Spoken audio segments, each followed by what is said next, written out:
ጸረ መላእክት አቋምና እምነት ላላችሁ እግዚአብሔርን ትእዛዙን ንቃችሁ በራሳችሁ ተረታ ተረት ለምትጓዙ በሙሉ በጥንቆላ በጣዖት ስራ ላላችሁ እናንተም ለሚከተሏችሁ በሁላችሁም ላይ እነሆ የኤልያስ አምላክ በእሳት ይፈርዳል። ጌታ ከአንድ ታማኙ ጋር ቆመ እንጂ ከነ አካብ ከነ ኤልዛቤል ከነ ቡኤልዘቡል ካህናትና የዚሁ ተከታይ ህዝቦች ጋር አልቆመም።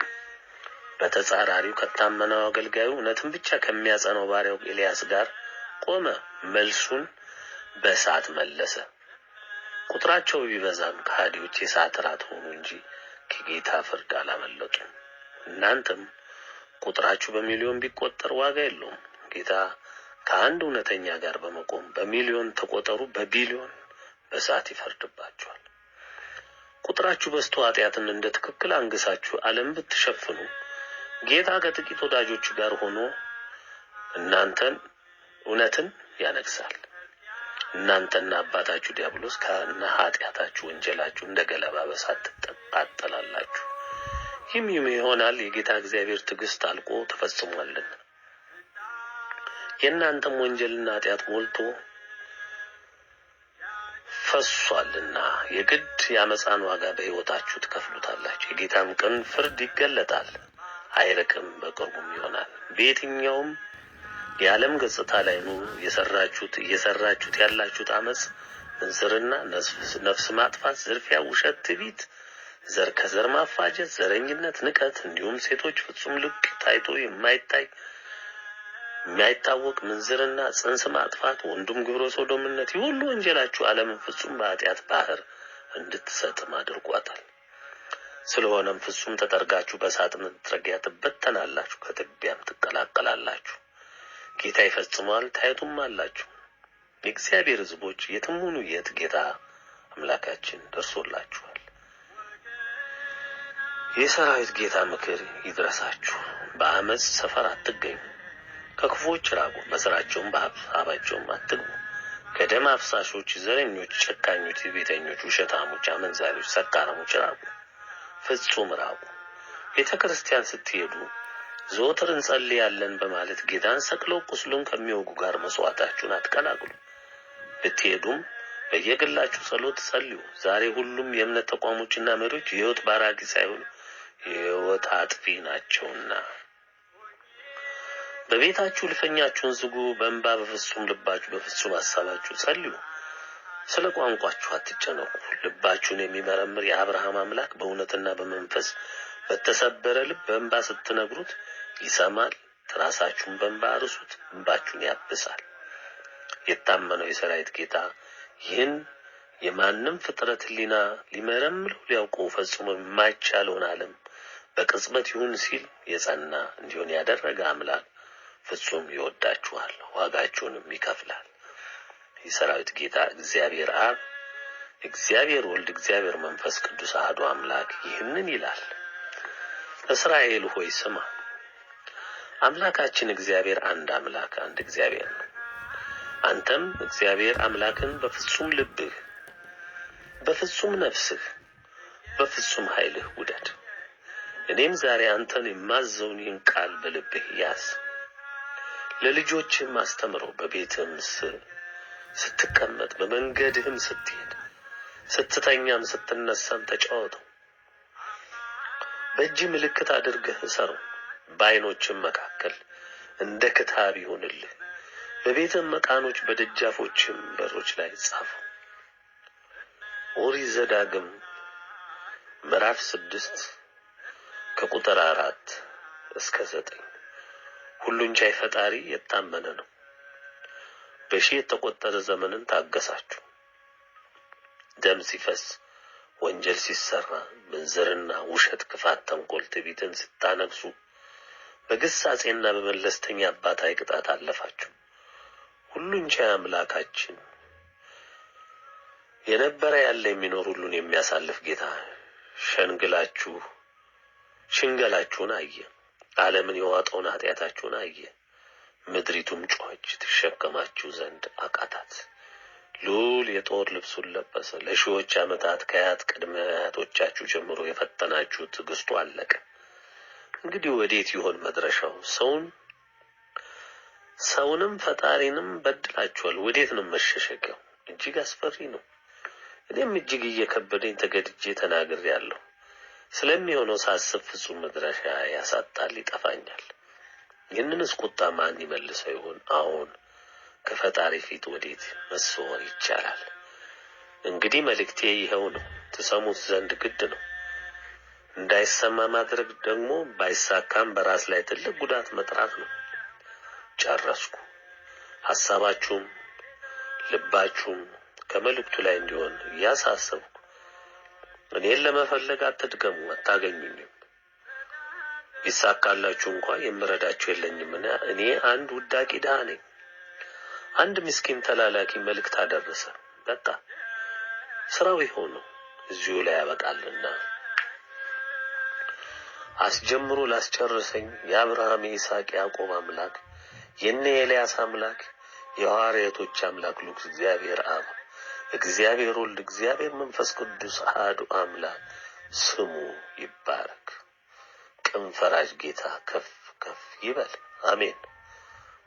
ማስታወሻ፣ ማንኛውም ይህ ፍርድ ቃል ወይም ፍርድ አዘል መልእክት የደረሰው ሰው፣ ድርጅት፣ ተቋም፣ ባለስልጣን ለሌላው የማስተላለፍ የፈጣሪ ግዴታ አለበት። ይጠቀምበታል፣ ያተርፍበታል። ማንኛውም ግለሰብ፣ ተቋም፣ ድርጅት ወደ ፈለገው ቋንቋ መተርጎም ይችላል። ግን መቀነስ፣ መጨመር፣ መለወጥ ክልክል ነው። ማንኛውም ግለሰብ፣ ተቋም፣ ድርጅት፣ መንግስት፣ ባለስልጣን ይህን የፍርድ አዘል መልእክት ካሰናከለ፣ ካገደ የሚገጥመው ቅጣት ለመጸጸት እንኳን ዕድል የማይሰጠው ይሆናል። ተጻፈ ቀን ህዳር 7 ቀን 1998 ዓመተ ምህረት ፊርማ የልዑልና የድንግል ባሪያ።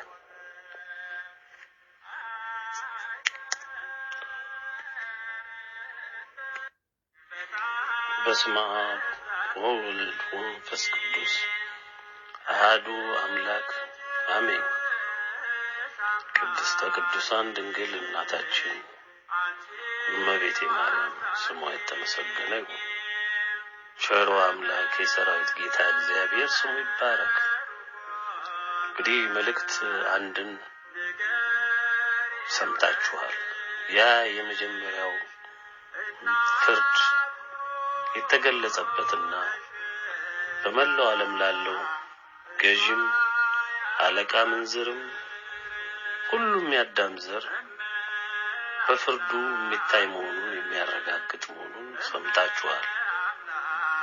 አሁን ቀጣዩን መልእክት 2ን ከ2 ዓመት በኋላ የወጣውን ማለት ነው እናነባለንና በአንክሮ በማስተዋል በትዕግስት ባለመፍሰልቸት ሁሉንም መልእክቶች እንድትከታተሉ በዚህ ሰዓት ይህንን ላነብ በመጀመርበት ሰዓት ቅድሚያ እመክራችኋለሁ። መልእክቶቹን ስታነቡ የሥጋ መጽሐፍቶች ወይም ዝም ብለን ማናቸውንም መጽሐፎች እንደምናነበው ወይም ደግሞ ሙዚቃ ከፍተን እንደምንሰማው ወይም የተለያዩ ድምጾችን ከተለያዩ አቅጣጫ በቴሌቪዥንም በምንም እንደምንሰማው ማለት ነው አይደለም። ይህን ስትሰሙ በጽሞና በማስተዋል ሆናችሁ አድምጡት። እግዚአብሔር አምላካችሁ ይህንን መልእክት እንድትሰሙ ፈቃዱ የሆነው ለእናንተ አስቦ ነው፣ እንድትድኑበት ባለቀሽ ጊዜ ቶሎ ፈጥናችሁ ንስሐ እንድትገቡ ነው። ሌሎች ደግሞ የምትሰሙት ይህን መልእክት የምትንቁ፣ የምታፌዙ፣ በጥበባችሁ የምትመኩ፣ በሀብታችሁ በእውቀታችሁ ወይም የሌላ እምነት ተከታይ ስለሆናችሁ በጥላቻ ስለምትናገሩት ነገር ሁሉ ፍርዱን ሰምታችሁ ፍርዳችሁን አውቃችሁ እንድትቀመጡና ማንኛውም ሰው ፍርድ ቤት ሄዶ ተከራክሮ ወይም ተከሶ ቢቀርብ ስለተከሰሰበት ጉዳይ አላውቅም እንዳይል የፍርዱ ሂደትና ክሱ ይነበብለታል፣ ክሱም ይነበብለታል፣ ፍርዱም ሂደቱ ይካሄዳል፣ ይፈረዳል። ያንን ነው እየሰማችሁ ያላችሁት። አፊዝ፣ አላቅጥ፣ አሹፍ ምንም የሚያስቸግር ነገር አይደለም። በፍርድ ሚዛን ላይ ወጣሃል። የሰማኸው ጊዜ ያዳመጥከው ጊዜ ሚዛኑ ላይ ነው ያለው። ከዛ በኋላ በፊትህ የሚመጣውን ፍርድ ሲያካትትህ ልጸጸት ብትል ልመለስ ብትል በፍርድ አስፈጻሚዎች እጅ ከወደቅህ በኋላ ብትንፈራገጥ ብታመጣው ነገር የለም። ያው ፍርዱ ተፈጻሚ ይሆናል። አንድ ሰው ስቅላት ከተፈረደበት በኋላ በገመዱ ፊት ሆኖ ያሻውን ቢናገር ተናገር ይባላል። ያሻውን ይናገራል፣ ይሳደባል፣ ይተቻል፣ ይፎክራል፣ ይሸልላል። ግን ፍርዱ ይቀራል? አይቀርም። በቃ ተፈጻሚ ይሆናል። ይሄው ነው። ለምታፌዙ በዲያብሎስ ታምናችሁ ለኖራችሁ ሁሉ ይህ ፍርድ ሰይፍ ነው የመጣው። አይቀርልም፣ ከፍርዱ አታመልጥ። ለእግዚአብሔር ሕዝቦች ግን ስለ እግዚአብሔር ቅን ፍርድ የሚጽናኑበት የሚደሰቱበት እንጂ የሚከፉበት አይደለም። ስለዚህ የፍርዱን አፈጻጸም የፈጀውን ጊዜ ይፍጅ፣ በትዕግስት ጠብቆ ሁሉም ውጤቱን ያያል። አንተ ጠበቅከውም ክፉ ሰው ይሆንክ አልጠበቅከውም ተከትሎ ይመጣል። እግዚአብሔር በፈቀደ ጊዜ ደግሞ ያካትታል። ስለዚህ ምክሬ ይሄ ነው። ስለዚህ መልእክቱን ለምታዳምጡ ቅኖች፣ የዋሆች፣ ትሁቶች የተዋህዶ እምነት ልጆችም ሆናችሁ በሌላም እምነት ክልል ውስጥ ያላችሁ ሁሉ በጽሞና አዳምጡት። ከሰማችሁት በኋላ ያሻችሁን በሉ። አሁን ወደ ምንባቡ ሄዳለሁ። መልእክት 2 በምድሪቱ ሁሉ ላለ የሰው ዘር በሙሉ ተጻፈ። ግንቦት 27 ቀን 2000 ዓመተ ምህረት እንደ ኢትዮጵያ አቆጣጠር። ይህ ሁለተኛ የፈጣሪ ውሳኔ ተብሎ ሊጠቀስ ይችላል፣ ወይም ቀይ መብራት የታየበት ሊባል ይችላል። ማስታወሻ፣ መልእክቱን በጥንቃቄ አንብቡ። ለሌሎች ሲሰጡ ሁሉንም ገጾች ይስጡ። አይቀንሱ፣ አይጨምሩ፣ አያሻሽሉ። ይህን የሚያደርጉ አለቅጣት አይታለፉምና። እኔ በነጻ እንደሰጠኋችሁ እናንተም በነጻ ስጡ። ፈቅዶ ወዶ ከሰጧችሁ ተቀበሉ። በረከቱ ይበልጥብናል ካላችሁ አትቀበሉ። ፋክስ አድርጉት፣ ኢሜይል አድርጉት፣ በድረገጾቻችሁ ልቀቁት፣ በፖስታም ላኩ፣ በጋዜጣ በመጽሔት አትሙት፣ አሰራጩት፣ በሬዲዮ በቴሌቪዥን ልቀቁት። እንደ ትእዛዙና ምክሩ ለሚያደርጉ በትእዛዝ ውስጥ ለማያደርጉ በትእዛዝ ውስጥ ለሚገጥማቸው ያንብቡ። በጎ ለመስራት ማንም አይከለከልም። መሪም ሆነ ተመሪ ሁሉም የሚመዘነው እንደ መጸጸቱና እንደ ቅን ተግባሩ ነው። በጎ ስራ የሚጀምረው ከትንሹ ነውና መልካም የመረዳት ንባብ ይሁንሎ።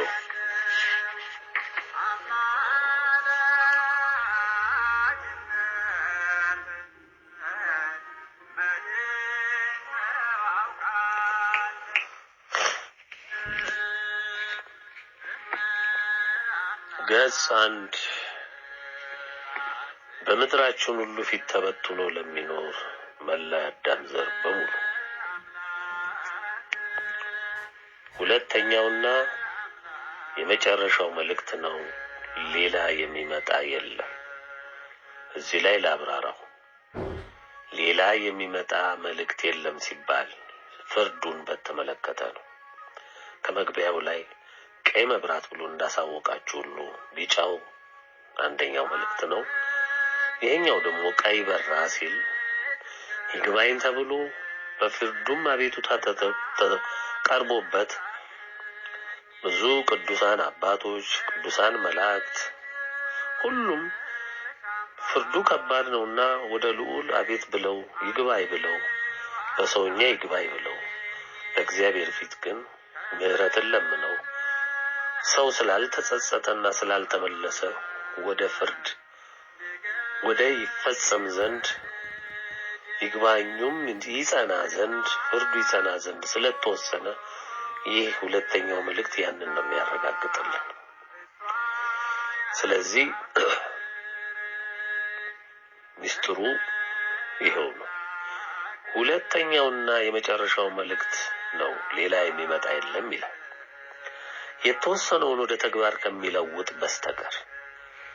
በስመ አብ ወወልድ ወመንፈስ ቅዱስ አሐዱ አምላክ አሜን። ትእዛዛትን ፈልጌያለሁና አስፍቼ እሄዳለሁ። በነገስታት ፊት ምስክርን እናገራለሁ አላፍርምም። እጅግ በወደድኋቸው በትእዛዛት ደስ ይለኛል። እጆቼንም ወደ ወደድኋቸው ወደ ትእዛዛት አነሳለሁ፣ ሥርዓትህንም አሰላስላለሁ። መዝሙር ዳዊት 118 119 ከቁጥር 44 እስከ 48 እንዳለው ዳዊት ለሁሉም የሰው ዘር የፈጣሪን የመጨረሻ የፍርድ ውሳኔና ሂደት እንድታደምጡ እነሆ ታዘዙህ፣ ትእዛዜንም ያላንዳች ፍርሃት እነሆ የሰው ዘር በሙሉ አድምጥ፣ ጆሮህንና ዓይንህን ክፈት ብዬ እናገራለሁ። በአእምሮአችን የሚታወቀውንም የማይታሰበውንም የማይደረስበትን የረቀቀውንም የተገለጸውንም የገዘፈውን ያነሰውንም ሁሉንም የፈጠረ አምላካችን ስሙ ይባረክ። ያለ የሚኖር የዘመንም የጊዜም የሁሉም ነገር ፈጣሪ አምላክ ለስሙ ክብር ይሁን። የብርሃን ፈጣሪና ጌታ እግዚአብሔር ማንም በማይቀርበው ብርሃን ውስጥ ዙፋኑን የዘረጋ አምላካችን የተመሰገነ ይሁን። ሰውን ለክብሩ ሊመሰገንበት በራሱ አምሳል አክብሮ የፈጠረ አብ ወልድ መንፈስ ቅዱስ አሐዱ አምላክ ከዘላለም እስከ ዘላለም ሊመሰገን ይገባዋል። ልንከብር ልንድን የዘላለምን ሕይወት ልንወርስ የወደደን ቸሩ ፈጣሪ ይመስገን። ማንም የማይመክረው ማንም የማያዘው ፈቃዱ የወደደችውን ሁሉ የሚያደርግ አምላክ ይክበር ይመስገን። በባህሪው እውነትን፣ ፍቅርን፣ ቸርነትን፣ ፍጹምነትን የለበሰ ፍጹም የሆነ ጌታ ለክብሩ ስለፈጠረን ልናመሰግነው ይገባል። የዘላለምን ሕይወት ልንወርስ ከመንግስቱ ሙላት በደስታ ልንቦርቅ ፍጹም የወደደን ማንም በማያልፈው መከራ ስጋውን በጣጥሶ ደሙን ዘርቶ በታላቅ ሰቆቃ ሞትን ጨልጦ በ3 ቀን የሞትን ጀግንነት በትኖ ድልን ነስቶ እስከምን ርቀት እንደሚወደን አሳይቶን በክብርና በዙፋኑ ላይ ያለ ጌታ የተመሰገነ ይሁን። መዝሙር ዳዊት 103 104 ተመልከቱ። ከእናታችን ከድንግል ማርያም ስጋዋን ቆርሶ ደሟን ወርሶ ፍጹም ሰው ሆኖ የኛ ህመሙ ቁስላችን ቁስሉ መሰበር መጎስቆል መድቀቅን ሁሉ ገንዘቡ አድርጎ ልናልፍበት ልንከፍለው የሚገባንን የኃጢአት ዋጋ ሁሉ ራሱን ሰውቶ ፍጹም ዋጋ ከፍሎ ላዳነን ለክብሩ ላበቃ የገሃነም ደጆች ሊያጠፏት ያልቻሏትን የተዋህዶ ኦርቶዶክስን እምነት በዚህ ሁሉ የጥፋት ማዕበል ውስጥ አጽንቶ ላቆመልን አምላካችን ክብር ምስጋና ውዳሴ ከፍጹም ነፍሳችን ከፍጹም ሐሳባችንና ከፍጹም ልባችን ለሱ ይፍሰስ። ስሙ ይባረክ። አሜን። የዛሬው መልእክቴ የመጨረሻና ማሳረጊያ ነው። በፍርዱ አንጻር ደግሜ ላለ የመጨረሻው መልእክት ነው። የመልእክቱ ጭብጥ በሁለት ይከፈላል። አንደኛው መልእክት በመላው ዓለም ያሉ ሀገራትንና ሕዝባቸውን የሚመለከት ሲሆን ሁለተኛው የሀገሬን የኢትዮጵያን ሁኔታ ይመለከታል። ከትዕቢትና ከንቀት ርቃችሁ ልብ ብላችሁ አድምጡ። ይህ የፍርድ ቃልና ውሳኔ ሊፈጸምባችሁ የተዘጋጀና በየደጃችሁ መቆሙን እንድታውቁት የታዘዘ ቃል ነው። ከኢትዮጵያ ውጭ ላሉ የዓለም ሕዝብ በሙሉ እንዲደርስ በእንግሊዘኛ ይኸው መልእክትና የፍርድ ቃል ቀርቧል። ሰው ሆይ አድምጥ። እዚህ ላይ አንድ ማሳስባችሁ ጉዳይ አለ። በመሃል ከእግዚአብሔር ቃል ከመጽሐፍ ቅዱስ ከሰማንያ አሐዱ የሚጠቀሱ ታነቧቸው ዘንድ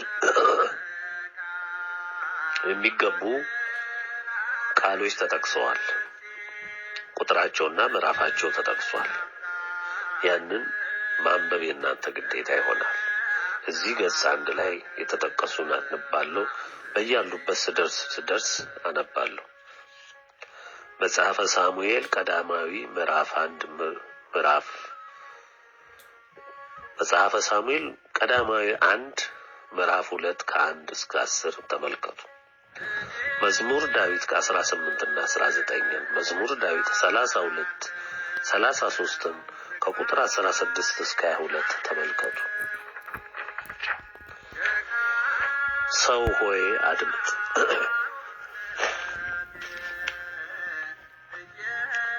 ፈጣሪውን ለናቀ ትእዛዙንና ፈቃዱን ላቃለለና በፍጹም የዲያብሎስ ተገዢ ለሆነ ሕዝብ የግድ ፍርድን ሊያገኝ ይገባል።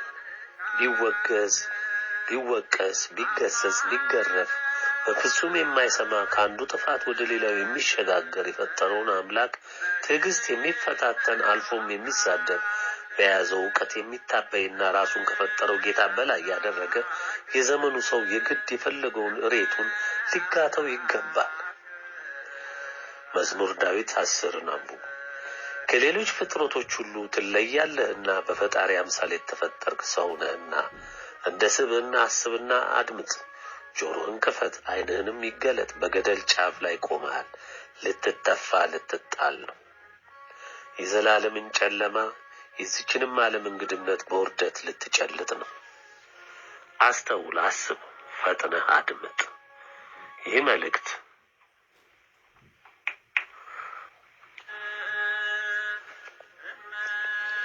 የኖቤል ፕራይዝ እያልክ የምትሸላለምበት ድርሰት ልብ ወለድ እንዳይመስልህ። ይህ መልእክት የፍርድ ቃል ነው። ሰማይና ምድርን የፈጠረና የዘረጋ አንተንም ፈቅዶ የፈጠረ አምላክ ውሳኔ ነው። ከአፉ ወጣ ቃሉ የታሰበውን ሳይፈጽም አይመለስም። ቃሉ ከሚተጓጎል ምድርና ሰማይ ቢያልፍ ይቀላልና። በምድርም ከንቱ ከመጪውም ዓለም ውዳቄ ለምትሆን ለአንተ መጥቶብሃልና ምጥ ጀምሮሃል። ረሃብ፣ በሽታ፣ ጦርነት፣ ጎርፍ፣ አውሎ ነፋስ፣ ማዕበል፣ እሳተ ገሞራ ሁሉም የፈጠራቸውን የአምላካቸውን ትእዛዝ ለመፈጸም በተጠንቀቅ ቆመዋል። መንግስት ነኝ፣ ድርጅት ነኝ፣ መሪ ነኝ፣ ካቶሊክ ነኝ፣ እስላም ነኝ፣ ፕሮቴስታንት ነኝ፣ ዓለም አቀፍ ድርጅት ነኝ፣ ፕሮፌሰር ነኝ፣ ዶክተር ነኝ፣ ጄኔራል ነኝ፣ ሊቅ ነኝ፣ ባለ ታንክ፣ ባለ ጀት፣ ባለ ኒኩለር ብዙ ሀብት አለኝ ለምትል በንቀት በትዕቢት ባውቃለሁ ባይነት ለተሞላ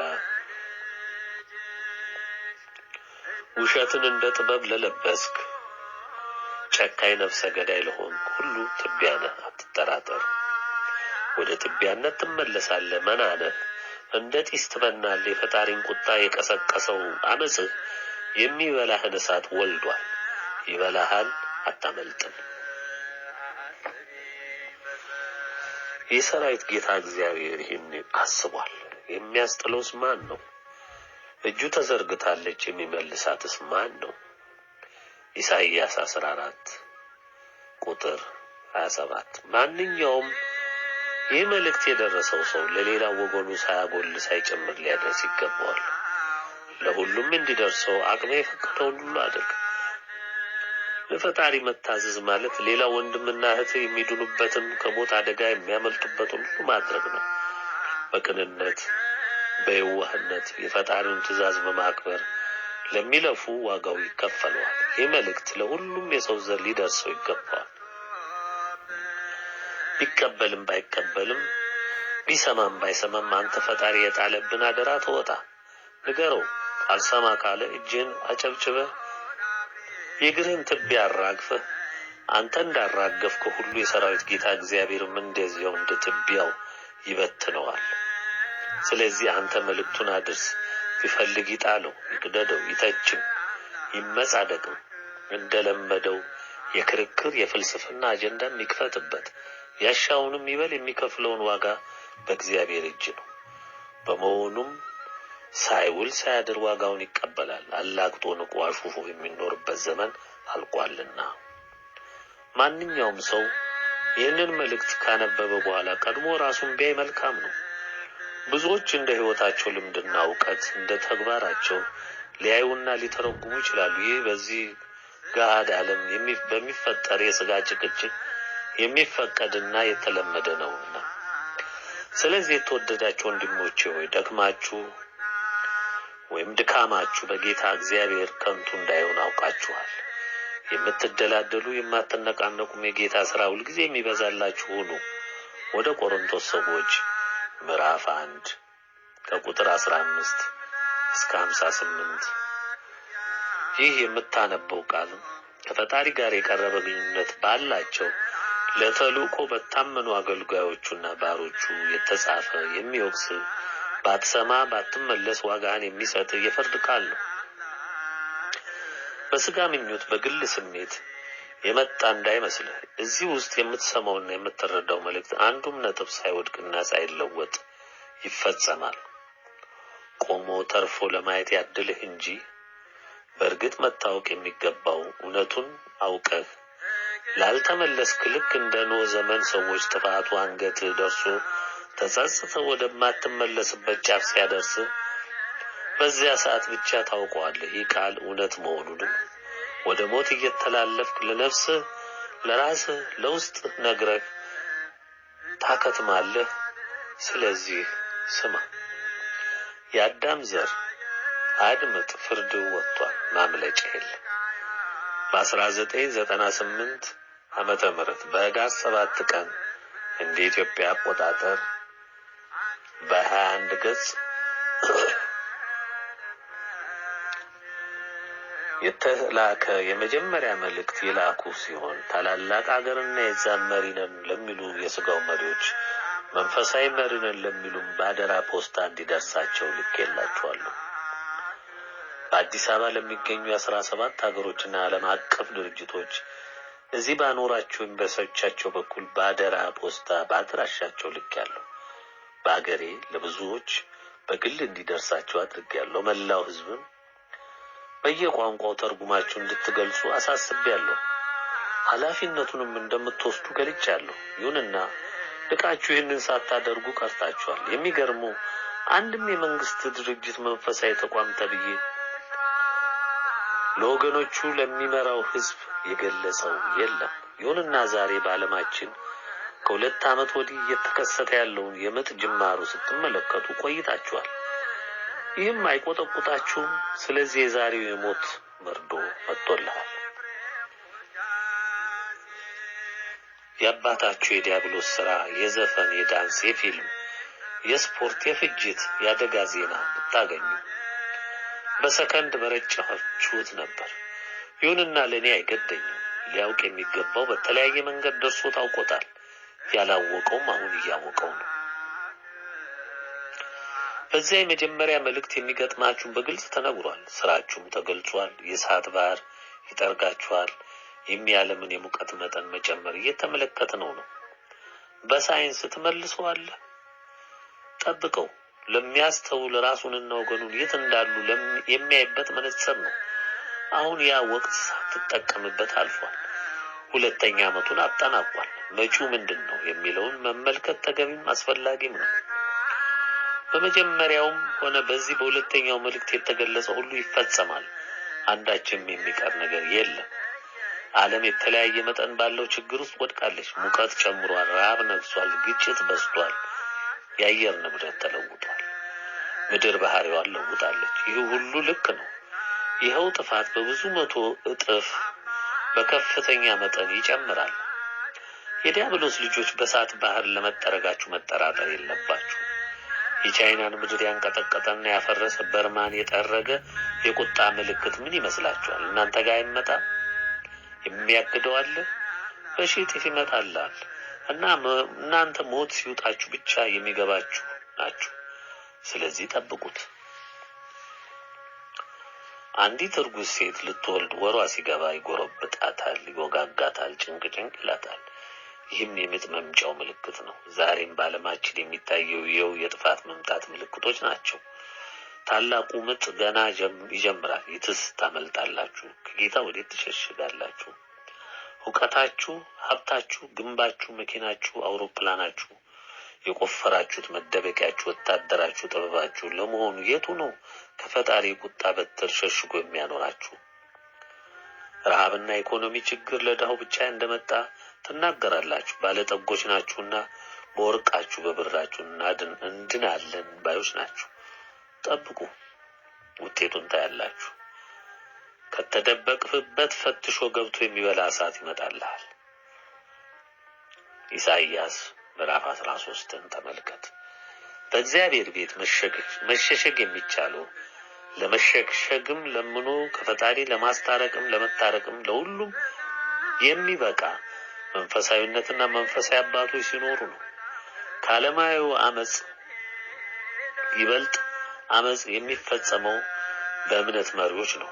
ሶዶማውያን ናቸው። አመፀኞችና በጥበባቸው የሚመኩ ለጨለማ ስራ ድጋፍ የሚሰጡ የሚያበረታቱ ናቸው። በጥቅሉ ለዲያብሎስ ስራ የተጉ ናቸው።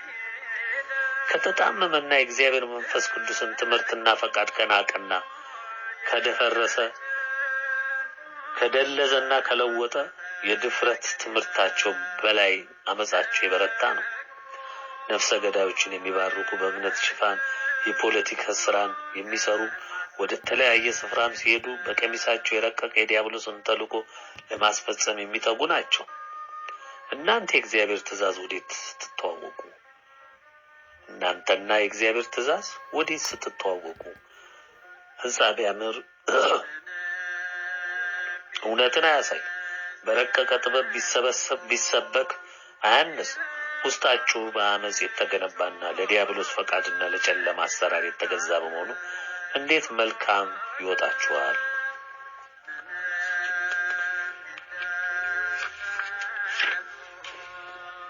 የካቶሊክ መሪና የእስልምና መሪዎች እርስ በርስ በመጽሐፋቸው ሲመራረቁ የታየ ሲሆን የደም አፍሳሾችን መጽሐፍ እንደ መልካም ከቆጠረና ከዘከረ በምን መልኩ ነው መንፈሳዊ መሪ የሚሆነው? በሚመሯቸው የእምነት ተቋሞች ሶዶማውያን ሞልተውበትና የፖለቲካ ሰራተኛ በሆኑበት የእግዚአብሔር ፈቃድና ትእዛዝ በፈረሰበት እንዴት ነው ያላመነ የሚያምንበት? በምንስ መልኩ ነው የመንፈስ ስብራቱ የሚጠገንበት?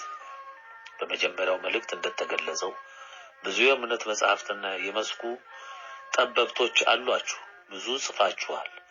እንደ ስጋ ዕውቀት እስከ ዶክተር ማዕረግ የሚደርስ የቴዎሎጂ ትምህርት ማስረጃ ትሰጣላችሁ። ብፁዕነታቸው ትባላላችሁ። ጳጳስ የተከበሩ ትባላላችሁ። የከበሬታ ወንበር በሄዳችሁበት ሁሉ ለእናንተ ነው። ልብሳችሁ ያማረ ነው። ዝማሬያችሁ በብዙ መንፈሳዊና የሰው ጩኸት የተሞላ ነው። ፕሮቴስታንቱ፣ አንጀሊካኑም፣ እስላሙም፣ ቡዲዝሙም ሌላውም ሁሉ እንደናንተው ነው። የኤሌክትሮኒክስ ሚዲያው የናንተ ነው። መሰብሰቢያ ሁሉ የናንተ ነው። እጅግ የበዛ ሀብትም ባለቤት ናቸው። የዘመኑ ሊቃውንት የፖለቲካ መሪዎች ለጥፋታቸው ሲሰማሩ መርቃችሁ አበረታታችሁ የምትልኩ እናንተ ናችሁ። የእውቀታቸውም የጥበባቸው አምላኪ ናችሁ። ልባችሁ ከነዚህ ከዲያብሎስ ልጆች ጋር ነው። ጀርባችሁን ለእግዚአብሔር ሰጥታችኋል። ለጸሎት በሚል ትሰበሰባላችሁ፣ ሰሚ የላችሁም። ፈጣሪ እናንተን ከማዳመጥ ጆሮን ከደፈነ ቆየ። እንደ ፋንድያ ጭስ የሚሸተውን ጩኸታችሁን እንኳን ሊያዳምጥ ሊታገሳችሁና ሊሸከማችሁ ታቅቶታል። የዳዊት መዝሙር 35-36 ከቁጥር 1 እስከ 4 አንብቡ። በዓለማችን ላይ መልከ ብዙ እምነቶች ምድርን ሸፍነዋል። የጥፋት መንገድ ሰፊ፣ የመዳን መንገድ ጠባብ መሆኑ ሁሉም የሚያውቀው ነው። ሰፊው መንገድ የዲያብሎስ መንገድ ነው። ስሙን ብቻ በለበሱ በውስጣቸው እውነት በሌላቸው የዲያብሎስ ልጆች የተሞላ ነው። ስማቸው ብዙ ነው። ካቶሊክ፣ ፕሮቴስታንት፣ እስላም፣ ቡዲዝም፣ ሽንቶይዝም፣ ታኦይዝም ቁጥራቸው የበዛ ናቸው። አንዳንዶች የክርስትና ካባ የለበሱ ውስጠ ባዶ ናቸው። አንዳንዶች ፍጹም ጣዖት የሚያመልኩ ናቸው። ሌሎችም የፍልስፍና መሰል እምነቶች ናቸው። ከዓለም የ6 ቢሊዮን ሕዝብ ቁጥር 90% የሚሸፍኑ ናቸው። በድምጽ ብልጫ የፈጣሪን እጅ ሊጠመዝዙ እንደሚችሉ የሚያምኑና የሚገምቱ የሰይጣን ልጆች ናቸው። ይህ የሚያስታውሰው በአንዱ የእግዚአብሔር ሰው የሆነው ኤልያስና የእስራኤል ሕዝብ ይመሩ ከነበሩ ኤልዛቤልና አካብ ከነ 400 የበዓል ቀሳውስት ጋር የተደረገን ፍልሚያ ነው። በዚያ ፍልሚያ በብዙ ሺህ የሚቆጠሩት የኤልዛቤል ልጆች፣ የአካብ ሕዝቦች፣ የቡኤል ዘቡኤል ካህናት በአንዱ ኤልያስ ላይ ዘምተው በዚሁ በአንዱ የእግዚአብሔር የታመነ ባሪያ ተመትተዋል። በዚህ ንጽጽር ስናይ በዓለም ሁሉ ፊት ከ5 ቢሊዮን በላይ የሚሆነው ሕዝብ የተለያየ ስም አንጠልጥሎ ሁሉም በቀደመው ዲያብሎስ እባብ እየተመራ 99% የዓለም ሕዝብ ከፈጣሪው ርቆ ከዚሁ የዲያብሎስ አዝማቾች ጋር ቆሟል። በተጻራሪው በቁጥርም በሀብትም በሁለመኗ እጅግ ያነሰችው ሁሌም በእነዚህ ዘማቾች የተቀጠቀጠችው የተዋህዶ ኦርቶዶክስ ቆማለች። ኤልያስ ብቻውን ከፈጣሪው ጋር ቆመ። የኢትዮጵያ ተዋህዶ ኦርቶዶክስ በዓለም ካሉ ጥቂት ወንድሞቿ ጋር ከፈጣሪዋ ጋር ከፈቃዱና ከትእዛዙ ጋር ቆማለች። ማን ያሸንፋል? ኋላ እናየዋለን። የተዋህዶ ኦርቶዶክስ እምነት በአሁኑ ሰዓት በታላቅ ፈተና የወደቀች፣ ከውስጥም ከውጭም በጠላት የተወረረች፣ በታላቅ ፈተና ላይ ያለች፣ ነገር ግን የማትጠፋ የገሃነም ልጆች ሁሉ የከበቡባት ሆናለች። የኢትዮጵያ ተዋህዶ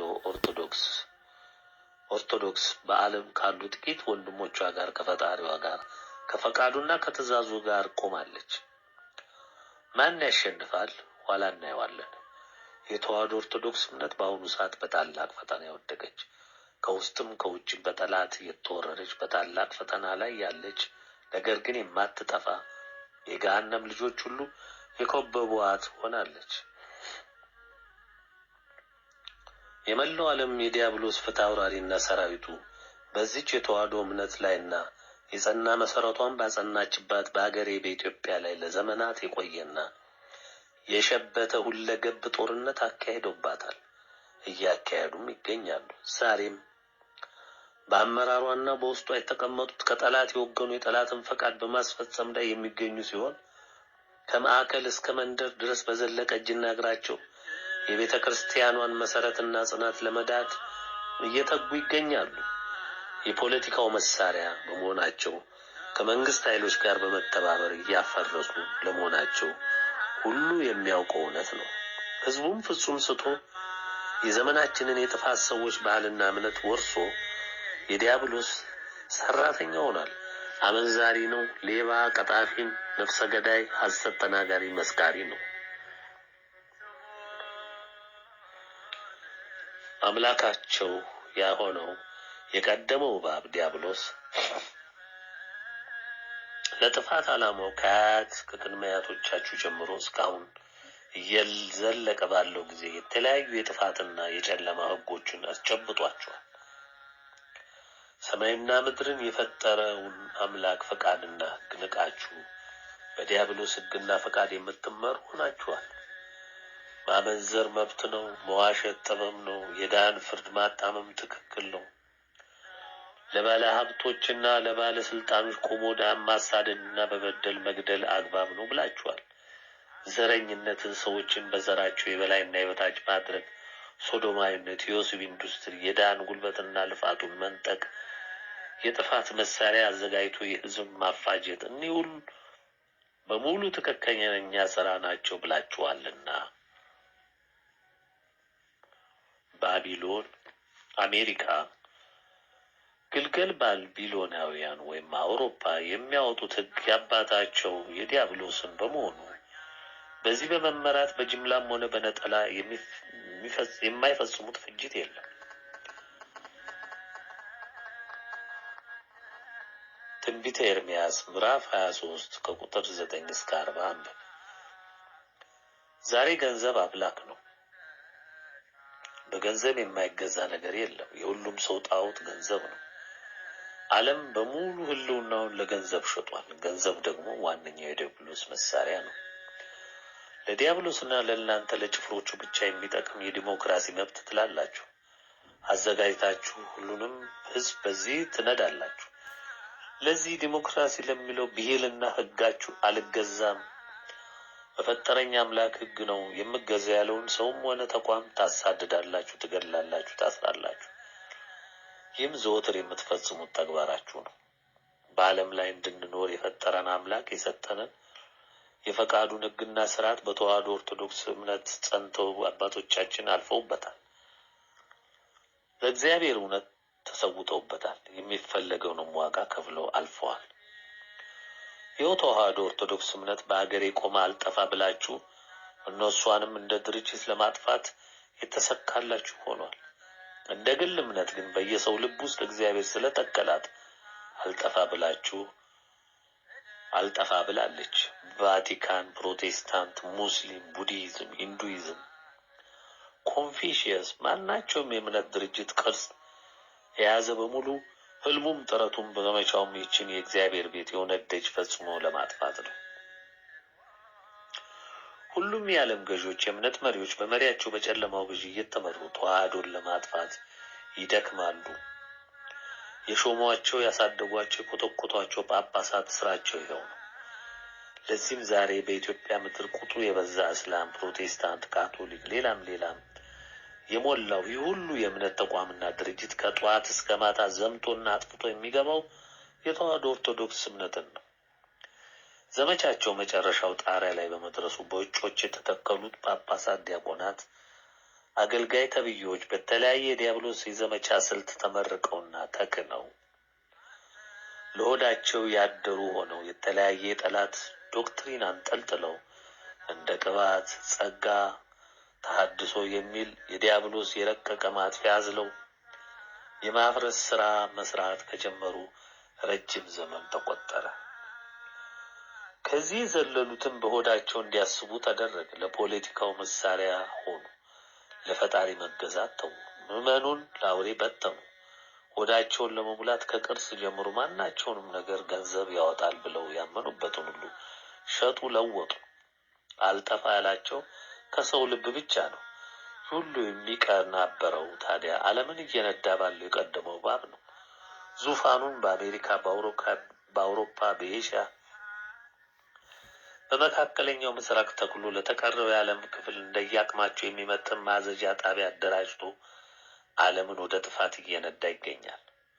መቀመጫውና ማዘዣው በዓለም የታወቁ ከተሞች ናቸው። ሁሉንም ሰው እንደ ገነት የሚያያቸው ናቸው።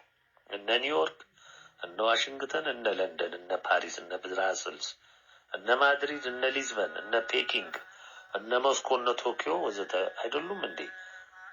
በእነዚህ ከተሞች አይደለም እንዴ እንደ ሰናወር ግንብ የረዘሙትን ህንጻዎች የምናየው?